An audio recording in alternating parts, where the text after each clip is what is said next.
Sejam bem-vindos a mais um Partículas de História Militar. Este é o número 16. Hoje nós vamos falar sobre curiosidades da Guerra Civil Americana, também conhecida como Guerra da Secessão.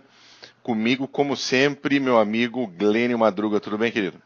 Saudações cavalarianas para ti, para todos os ouvintes. Prazer estar aqui de novo, comemorando um ano, né, de CGCast PHM. Parabéns para nós. Parabéns para nós, cara. Trabalhinho que a gente faz para vocês, ouvintes, que nos acompanham, por qual canal for, seja pelo Facebook, pelo nosso site, pelas postagens que a gente faz, até pelo YouTube, que tem um canal pequenininho lá para quem acompanha, mas estamos lá também. E aproveitando, Bu, esse negócio do primeiro ano do CGCast. Vai ter presentinho, Mac? Então, vamos sortear um livro, cara, para comemorar? Vamos dar presentinho para esse pessoal que nos ouve? Vamos, que indicar livro é bom, mas sortear livro é bem mais legal para quem acompanha a gente. Muito mais legal, eu queria ganhar um. Ah, então vamos fazer isso aí. Eu não concorrer, mas eu queria ganhar um. Então, vamos ver. Então, para os nossos ouvintes aí, fiquem ligados que nos próximos dias a gente vai colocar as instruções do sorteio pela nossa fanpage no Facebook. Então, para quem nos acompanha por lá e por aqui, a gente vai deixar a informação emparelhada. Lembrando que a nossa fanpage você encontra no facebook.com/Clube dos Generais. Ah, é verdade. Muito importante falar onde é que está a fanpage.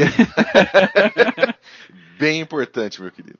Bem importante. Então, o livro vai ser, para aproveitar a movimentação dos últimos dias, o nome do livro é Primeiro Mataram Meu Pai. É um livro com 272 páginas da editora HarperCollins. Primeira edição foi lançado em 22 de setembro de 2017 aqui no Brasil. Ele foi escrito por uma sobrevivente dos massacres do grupo Khmer Vermelho no Camboja, que aconteceram a partir de 74, e foi transformado em filme com a direção da Angelina Jolie. Então, para quem não assistiu ainda, o filme está disponível na Netflix, e tudo indica que ele vai concorrer ao Oscar na categoria de melhor filme estrangeiro, concorrendo pelo Camboja.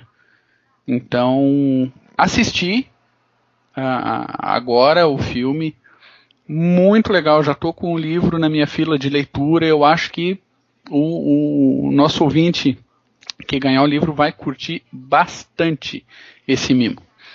Maravilha, tá na minha lista aqui de leitura e também para assistir. Ah, mas te digo, se for metade bom do que for o filme, não tem como não gostar. Não dá para errar, né?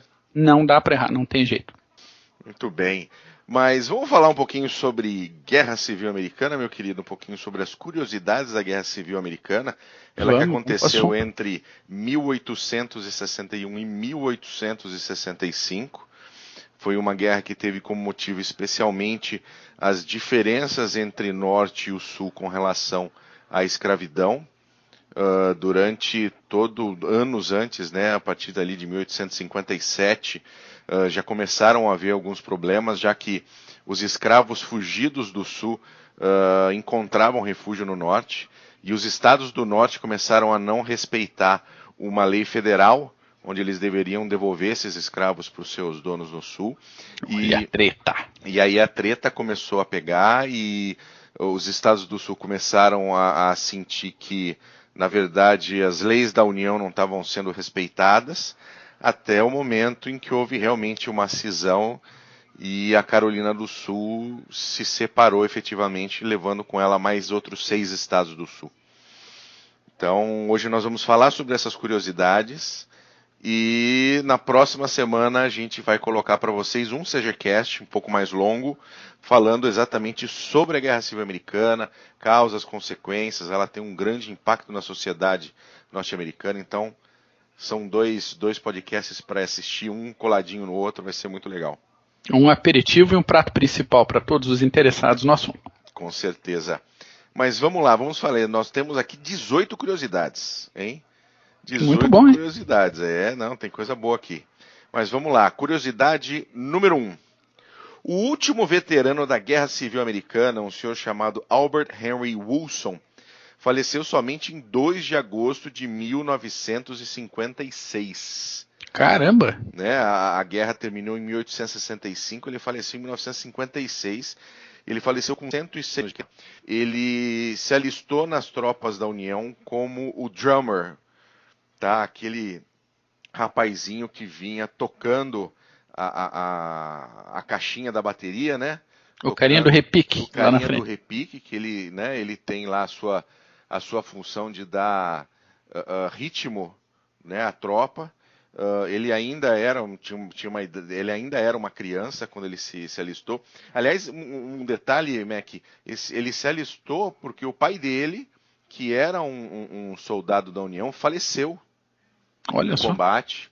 E aí eles foram até uma cidade onde estava o corpo do pai, e aí ele se alistou e se tornou ali o bateristazinho, né, da sua unidade. Mas no fim das contas a unidade dele não viu combate. Foi uma unidade que não entrou em combate. Mas ele era um veterano, obviamente estava lá fazendo o seu papel. Mesmo assim, participou da mobilização, né? Exatamente, faleceu somente em 1956, bastante tempo. Que maravilha, hein? Vamos lá então. Número 2. A 2. A última viúva, já que estamos falando de pessoas longevas, né? Sim. Ela faleceu só em 2008. Não, mas aí não bate, né, Mac? A princípio não bate. A gente tá falando de uma guerra que terminou em 1865 e a viúva morre em 2008. Não bate, né, Mac? Cara, fica difícil. Pois é, cara. O negócio é que em 2 de fevereiro de 1934, né, lembremos, um ano depois que o Adolfinho Bigode Doido assume o governo da Alemanha, sim, uma senhorita chamada Maudie Hopkins, que tinha 19 aninhos, casou-se com um camarada, um veterano confederado, um sulista, chamado William Cantrell, que já tinha 86 anos. Mas que safadinha ela, não? Mas que safadinha, não? Cara, amor sincero, sem interesse nenhum. Eu imagino. Eu acho que sim. Eu acho que... Isso vem da alma, cara. E mesmo assim, pra ver, ela já tinha 19 anos com 1934, mesmo assim ela viveu até 2008, né? Caramba, excelente, ela foi celebrada durante as décadas aí como a última viúva da Guerra Civil Americana. Tá certo. É justo. É muito justo. Vamos lá então. Número 3. Em 1861, um escravo chamado Robert Smalls capturou um navio dos Confederados e entregou às tropas da União, posteriormente tendo assumido o controle da embarcação e se tornando o capitão. Tá? Olha só coisa linda. Exatamente. Ele pegou o seu... Era um barco de transporte, o CSS Planter. Eles estavam no porto de Charleston, navegando em águas confederadas. Mas aí ele pegou e, obviamente, junto com os seus companheiros de navegação, navegou até o bloqueio da União e entregou o navio. O exemplo dele foi tão convincente para o Lincoln, presidente já então, que o aceitou como soldado no US Army e no US Navy. E ele se tornou então o comandante desse navio de transporte. Que é confiança, hein? Não, que impressionante. Depois da guerra, calma que tem mais. Depois da guerra, ele, obviamente livre, comprou a casa na qual ele era mantido como escravo antes. Toma! E ainda foi eleito para cargos políticos pelo Partido Republicano, o mesmo partido do Abraham Lincoln. Olha só, coisa linda, hein? Impressionante, cara. Que carreira, hein? Isso que a gente tá falando em metade do século XIX, a gente normalmente não espera tanta proatividade, vamos dizer assim. Excelente. Mas vamos lá, meu querido, número 4. Número 4, primeiro Memorial Day, que é uma homenagem aí aos falecidos, mortos em combate, até os civis mortos durante a Guerra Civil Americana. Sim. Ele começou, né, o primeiro foi realizado por cerca de 10 mil ex-escravos em celebração, né, em homenagem a vários combatentes da União que foram mortos em um campo de prisioneiros. Então, eles morreram nesse campo de prisioneiros, foram enterrados lá, o cemitério foi feito no campo de prisioneiros, e essas 10 mil pessoas se reuniram, foram fazer uma celebração, teve desfile de crianças, cerca de 1.500 crianças, Caramba. E mais homenagem, limpeza dos túmulos, o negócio. E daí, a partir dessa situação, a homenagem foi sendo repetida anualmente e ainda é repetida hoje em dia, como lembrança aos combatentes da Guerra Civil Americana. Caramba, impressionante. Isso que é agradecimento, hein? Pois é. Isso que é agradecimento. Bom, vamos lá. Número 5. A Companhia A do 11º Regimento de Infantaria foi formada praticamente por membros da Universidade do Mississippi. E por conta da cor dos seus uniformes, o uniforme cinza, ela foi chamada de University Grace. Acontece que a unidade entrou em combate na Batalha de Gettysburg e sofreu 100% de baixas. Que beleza. Então todos aqueles garotos de universidade que foram lutar por aquilo que acreditavam, Sim. acabaram falecendo na Batalha de Gettysburg. Aqueles que não morreram daquela mesmo regimento foram reintegrados à Companhia G para morrer num outro dia. Ah, é claro, né? Ainda Então, mais, metade do detalhezinho século XIX, regimento de infantaria, é isso aí mesmo. É um detalhezinho do quanto a guerra é morte, né? Sem dúvida nenhuma. Guerra. E o quanto pode pesar abraçar um ideal e ir pro combate, realmente. Não só na parte teórica, vamos dizer assim, como realmente pegar a arma e ir pro fronte. É isso aí. Exatamente. Mas vamos lá, número 6. Número 6, um dos critérios para o recrutamento na Guerra Civil era que os combatentes tivessem pelo menos 4 dentes frontais opositores. Já está indo antes, A né? capivarinha. A capivarinha, 2 dentinhos em cima e 2 dentinhos embaixo que se apoiassem assim, para que o pessoal pudesse abrir o saco de pólvora, desamarrar as coisas, tal, ter pelo menos aquele dentinho, né, que o pessoal brinca, para abrir a garrafa de cerveja, o outro para doer, né? Então, né, como a criatividade do pessoal e o medo do front era pesado, né? Sim. Muitos jovens arrancavam os dentes da frente para não serem convocados para a guerra. Que beleza, hein? Ah, mas melhor ficar banguelinha na frente, assoviando sem abrir muito a boca do que tomar tiro em Gettysburg. Pelo menos alguns optaram por esse caminho. Que coisa interessante esse. Mas vamos lá. Número 7. Sempre que o ouvinte vira uma capivarinha por aí, lembra da Guerra Civil Americana. Lembra da Guerra Civil Americana. Número 7. Assim como em diversos conflitos no século XIX e anteriores, as doenças mataram muito mais do que a metralha. A diarreia, fosse pela cólera ou qualquer outra doença, foi a principal causa de mortes na Guerra Civil Americana. Ou seja, o cara não morria pela bala e nem pela espada, ele morria de tanto cagar. Baixaria. E a coisa era tão séria que existia um código de cavalheiros para não atirar em quem estivesse de cócoras ali, dando aquele, né, promovendo aquele barreado. Fazendo, né? Regando o matinho. Que estava ali, né, dando aquela adubada no mato. Não atira nele porque é sacanagem muito grande. Não, mas era, né? Convenhamos. Né? É uma sacanagem muito grande. Tanta gente de pé ali tomando tiro. Não, vou mirar naquele cara que tá de 4 no canto lá. O cara já tá com uma diarreia desgraçada e não vai tomar tiro. Pois é.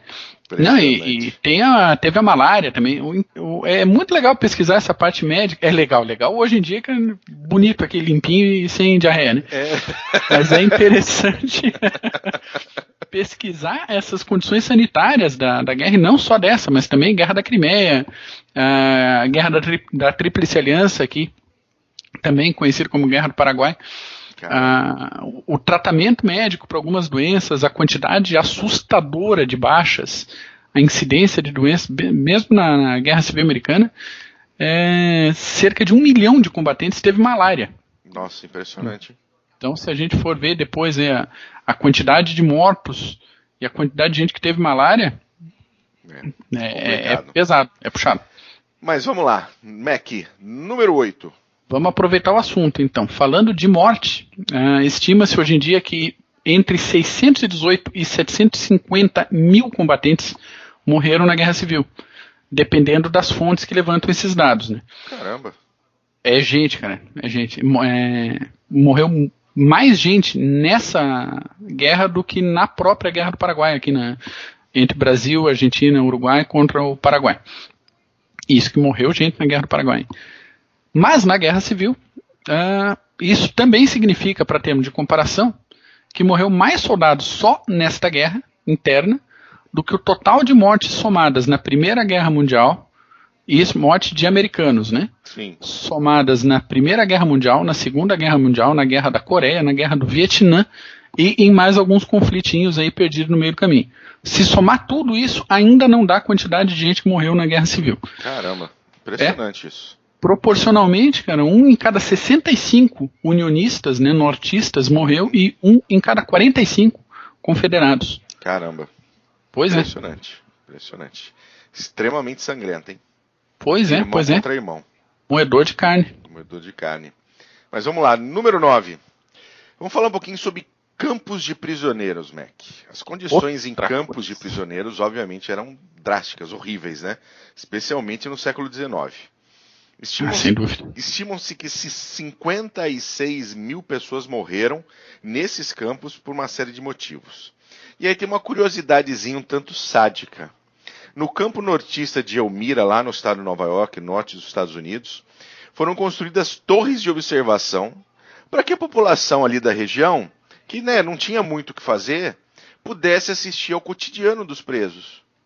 Que bonito. Então, enquanto o cara tava na merda lá embaixo, você podia pegar a sua família, subir na torre de observação, comprar um amendoinzinho, uma limonada e ficava observando os internos passarem fome, frio e outras coisas. Olha que bonitinho. Que bonitinho. Eu teria algumas coisas para falar, mas ficaria impróprio pro áudio.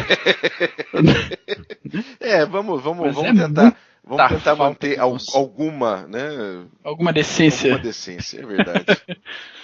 Mas vamos lá, número 10. Número 10. Como se isso aí não fosse ridículo, né? O suficiente. Dá para ficar pior, né? Tinha um campo chamado Campo Douglas, que é próximo a Chicago, também bem no norte dos Estados Unidos, ali, quase divisa com o Canadá, frio pra caramba. Os prisioneiros, a partir de um certo momento, foram impedidos de vestir roupas. Né? Pois é, as autoridades do campo resolveram que isso seria uma forma de impedir as fugas do campo. O que até faz sentido. Só que, lembremos dos últimos anos, aí, aquelas nevascas pesadíssimas que a gente vê na região de Chicago. Sim. E imagina o pessoal pelado, né? No campo de prisioneiros. Então, que beleza, né? Também mais pra frente, até os cobertores deles foram retirados. Então as fugas diminuíram. Pouco é bobagem. Exatamente. Então não só diminuiu as fugas, como diminuiu bastante o número de sobreviventes no campo, porque eles congelavam até morrer e acabou. E enterra lá na vala comum e um abraço. Manda um recadinho pra família. Quando manda. Coisa, hein? Nossa senhora. Bom. A brutalidade do século XIX. A brutalidade, é verdade. Vamos lá. Número 11. Quando o coronel Robert Goldshall, comandante do 54º All Black Regiment, faleceu em combate no Fort Wagner, ele foi estripado e enterrado em vala comum com os seus comandados, com vários deles que haviam morrido também. O gesto dos inimigos era, na verdade, para ser uma forma de insulto, né? Afinal, ele era um oficial sendo enterrado junto à soldadesca, deveria ser um insulto. Só que o pai do coronel, o pai do Goldshall, ele proclamou publicamente que ele tinha orgulho de saber que os restos mortais do seu filho estavam junto aos seus bravos e devotados comandados. Que exemplo, senhores, que exemplo. Não? A começar pelo nome do regimento, cara. Olha que coisa mais linda. 54º All Black Regiment. Sério, cara. Você não quer ficar na frente de um regimento com esse nome, não. Cara. Exatamente. E creio eu que devia dar uma sensação de unidade, de valor de combate sensacional, tá dentro de um regimento de combate desse. Com certeza. Mas vamos lá, número 12. Número 12, e esse eu vou pedir ajuda para ti, porque eu sei que tu tem experiência nesse negócio, cara. Já explico. No finalzinho da guerra ali, principalmente após a guerra, uma boa quantidade de simpatizantes das causas dos confederados, ou seja, o pessoal do sul, mais agrário ali dos Estados Unidos, né? Eles deram no pé para fundar novas colônias pela América Latina. É verdade. Então, ali, só para o Brasil, estima-se que entre 10 e 20 mil americanos se estabeleceram entre 1865 e 1885. E fundaram localidades como as cidades de Americana e Santa Bárbara do Oeste, aí pertinho de Campinas. Sim, sim. E eu fiquei surpreendido quando eu descobri que entre São Paulo e Curitiba, ali no sul de São Paulo, foi fundada até uma colônia chamada New Texas. Que coisa, não, mas olha, teve colônias americanas no Pará, na região de Goiás, ali entre Rio Verde e Anápolis, no Pará, exatamente. Vieram também em Santa Bárbara Americana, e aqui em Santa Bárbara eles ainda possuem uma festa, que é a Festa Confederada, acontece todos os anos, onde eles celebram a cultura sulista. Então você vai, tem frango frito, aqueles pãozinho, biscuit, tem hambúrguer, cachorro quente, tem danças típicas. É bem legal, eu já tive na Festa Confederada. Eu tenho um amigo meu que é descendente de confederados, o bisavô dele, se não me engano, era um soldado confederado, e ele me convidou uma vez para ir, foi muito legal. Mas realmente eles fundaram aqui, inclusive tem uma história interessante que eles vieram para cá, começaram a trabalhar na agricultura, compraram terras, e aí quando o primeiro faleceu, foi negado o enterro nos cemitérios que existiam na região, porque eram todos cemitérios católicos e eles eram protestantes. Sim, sim. Então, uma das pessoas que era a mais rica, vamos dizer assim, cedeu uma parte das suas terras e criou um cemitério confederado, com uma pequena capela protestante. E é nesse local, ao lado do cemitério, que é feita essa festa confederada. Caramba! Era uma festa que antes eram só os familiares, os descendentes, que se reuniam uma vez por ano para poder festejar os seus valores, a sua cultura. E aí ela começou a crescer, até que virou uma festa aberta ao público mesmo e lota. Acredito que sim. Lota a festa. Tá para ver que interessante que é e que importante que é a manutenção e a exaltação das tradições, né? Sim. Embora o pessoal tenha saído dos Estados Unidos, vindo para cá, para um país estranho, falando uma língua estranha, se colocando no interior do lugar, se estabelecendo do zero e mantendo tradições e celebrando isso, e tantas gerações depois ainda tendo esse trabalho de celebrar. Não, e só um detalhe, tá? Os antepassados. Sensacional. E não tem absolutamente nenhuma herança de racismo ou de escravidão entre eles, tá? Sim. Simplesmente não existe. É uma festa para celebrar a cultura sulista. E se você estudar um pouquinho, vai ver que a cultura sulista é muito mais do que isso. Sem dúvida nenhuma. Até a gente pode trazer uns dados um pouco mais sólidos para o CGCast. Porque a maioria dos sulistas nos Estados Unidos não era possuidor de escravos e não tinha nada a ver nem com tráfico, nem com manutenção da escravidão. Sim. Eram os grandes produtores, né? Exatamente. Então, tinha bastante trabalhadores escravizados? Tinha. Isso respondia a uma boa parcela da população? Claro que sim. Mas, como detentores e traficantes e revendedores de escravos, era pouca gente. Era bem pouca gente proporcionalmente. Então, aí o valor não é porque é confederado ou porque eram sulistas que vieram para o Brasil que necessariamente eles eram escravistas e a favor da escravidão e da manutenção do regime escravocrata. Beleza. Então vamos lá. Número 13. A Gatling Gun, que era uma metralhadora de canos rotativos acionada por manivela, foi inventada em 1861 e foi utilizada durante a Guerra Civil. Apesar do aumento significativo de volume de fogo, ou seja, uma metralhadora que conseguia disparar vários disparos por minuto contra tropas que ainda possuíam armas de carregar pela boca. Sim. Né? Apesar desse aumento significativo, a metralhadora era muito pesada, difícil de carregar, e mesmo com roda, ela tinha rodas para ajudar. Então, pelo seu tamanho, pelo seu poder de fogo, ela era um alvo prioritário em combate. Então, se ela aparecia no campo de batalha, todo mundo virava o cano da arma para ela, para poder colocá-la fora de combate. Sensacional. Ou para quem viu o filme O Último Samurai, tem umas Gatling Guns em cena. Sim. Manivelão do lado ali, o pessoal rodando manivela, se esquivando de balaço que vem do outro lado. E o som dela é sensacional, né? Sensacional. O som dessas armas é muito bonito. Sensacional. Mas vamos lá. Número 14. Estamos chegando no fim, hein? Opa, número 14, ainda falando de armamentos, cara. Foi nessa guerra que, pela primeira vez, um submarino afundou um navio inimigo. O submarino era o CSS Hunley, com tripulação de 8 marinheiros, né, 7 tropa e 1 oficial, e era armado com um torpedo.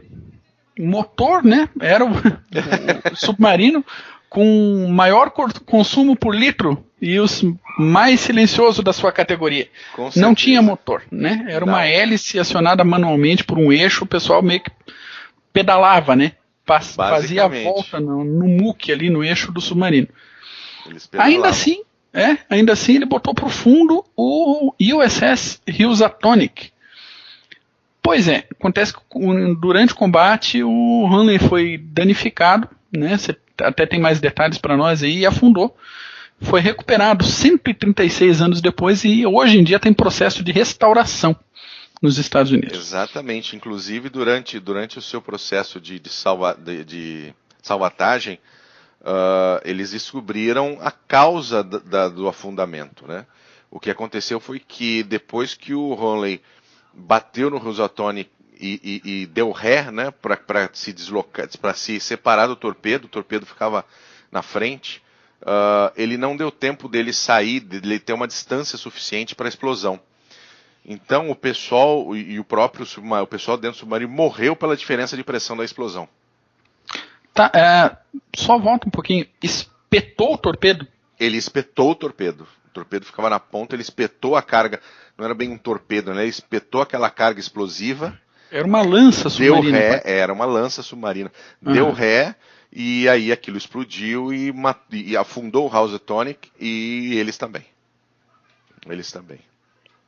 Pois é, mesmo assim, foi iniciada a Era dos Submarinos. Excelente. Mas vamos lá, número 15.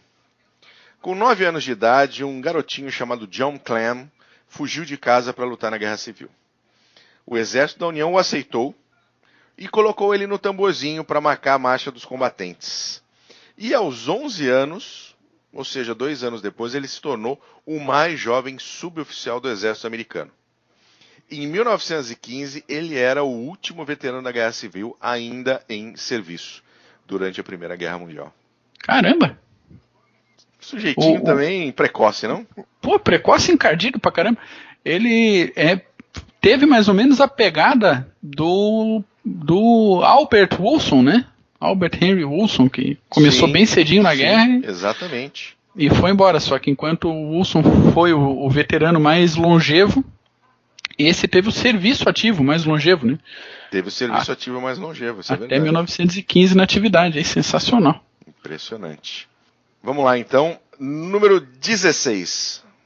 16. Nathaniel Bedford Forrest. Ele foi um homem que ganhou uma fortuna com o comércio de escravos. E conforme o movimento abolicionista avançava nos Estados Unidos, ele fundou e liderou a organização Ku Klux Klan, famosa e que infelizmente existe até hoje aí.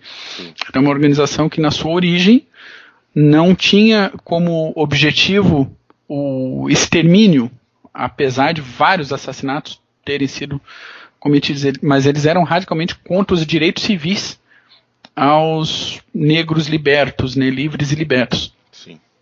Um baita de um sacana. É um bando de filho da puta. Filho da puta. Além disso, esse cara foi general dos confederados, e como o vaso ruim não quebra, né, ele teve 29 cavalos baleados durante os combates e sofreu 4 ferimentos diretos. Ainda assim, ele sobreviveu à guerra e morreu. Impressionante. E morreu só em 1877 por conta de algumas complicações com diabetes. Esse é aquele famoso já vai tarde, né? Exatamente, 29 cavalos perdidos, o cara não morre desgraçado, 4 ferimentos em combate, não morre mesmo com a falta de higiene, e daí foi morrer de açúcar. Foi morrer de açúcar, impressionante. É fogo, né? Mas foi também. Comer capim pela raiz, adubar, banhado, morfético dos infernos. Mas vamos lá. Número 17, a penúltima, Mac. Nós vamos falar de William Harvey Carney. Ele foi um combatente negro a ganhar a medalha de honra na Guerra Civil.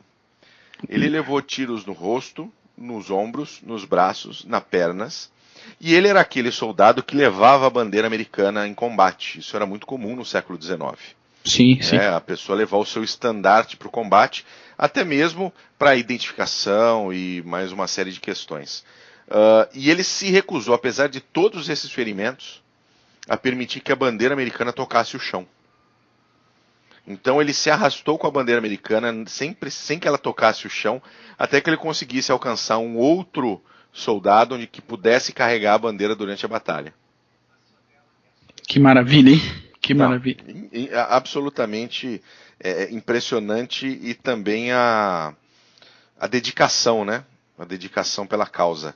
Ele é considerado o primeiro negro, né? O primeiro hoje chamam de afro-americano, né? Mas ele é o primeiro negro a receber a medalha de honra do Congresso americano. Eternizado na história. Eternizado na história, sem dúvida nenhuma.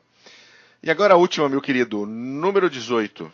Número 18, o general Stonewall Jackson foi ferido gravemente em combate. Né? Coisa normal, porque muitos generais do século XIX, em todos os continentes, eles lideravam seus soldados na linha de frente. Sim, muito comum. Bem comum, bem comum. Um desses ferimentos causou a amputação do braço esquerdo dele. Também, coisa normal. Durante a guerra houve cerca de 60 mil amputações. Né? Impressionante. Com aquela higiene massa que a gente conhece. Né? Não, e você imagina o seguinte, facão, a amputação era o melhor negócio. Claro. Porque claro. você não tinha nenhum tipo de anti-infeccioso. Uhum. Se você tivesse infecção naquela ferida da perna, você morria, né? Exato. Você morria de infecção generalizada. Então era melhor cortar fora logo, porque se não corta, vai morrer. Exatamente. O problema é que nessas amputações, e muita gente que tinha só deslocado o ombro ou a perna foi amputado junto, né? Teve gente que foi amputada por luxação. Mas tudo bem. Amputaram o braço, jogaram o braço de canto, tá lá o Stonewall Jackson se recuperando um pouco do baque, né? Sim. Do serrote. Aí um reverendo chamado Beverly Tucker Lacey viu o braço do general jogado no canto e resolveu fazer um enterro cristão digno pro braço. Que belezinha, hein? Pensa o medo que esse cara tinha do Stonewall Jackson, né? Então até fogo, né? Até hoje o homem, né, e o braço não foram reunidos. Então os visitantes curiosos aí podem visitar tanto o túmulo do General Jackson quanto em outro lugar o túmulo do braço dele. Então tem um túmulo bonitinho até hoje lá, braço esquerdo do General Stonewall Jackson para os passantes. Que coisa ridícula. Nossa senhora. Mas é bom. Ótimas curiosidades da Guerra Civil, Mac. Tem muito mais, mas daí ia ficar muito comprido o programa de hoje, daí não. Com certeza. A gente deixa mais pro CGCast. Então tá ótimo, excelente, Mac. Aliás, você ouvinte, não se esqueça, a gente vai começar aí uma promoção, na verdade não é uma promoção, né? É um presente de aniversário de um ano dos podcasts do Clube dos Generais. Você vai ganhar, tem as regrinhas lá no facebook.com/Clube dos Generais, a nossa fanpage, você vai ter as instruções para poder concorrer ao livro. Qual é o livro, Mac, por favor? O livro chama-se Primeiro Mataram Meu Pai. Livraço da HarperCollins, lançamento, tá muito bem cotado. Fizeram um filme agora muito bom também, recomendo para todo mundo assistir. Sensacional. Maravilha. Então tá bom, meu amigo. De saída, queria mandar um abraço pro Alex Bonfá, que nos ouve nesse momento do carro, e para todos os que nos acompanham a cada episódio, juntinho com a gente aqui no PHM e no CGCast. Maravilha, já gravei o Pod of Wars 2 com o Ale Bonfá. Daqui a pouco. Sobre Game of Thrones, a 7ª temporada, daqui a pouquinho já vai estar disponível também nos agregadores e todos os outros canais, tanto do Clube dos Generais como do Série Maníacos. Excelente, maravilha. Maravilha. Valeu, Mac, obrigado. Eu que agradeço. Um abraço, tchau.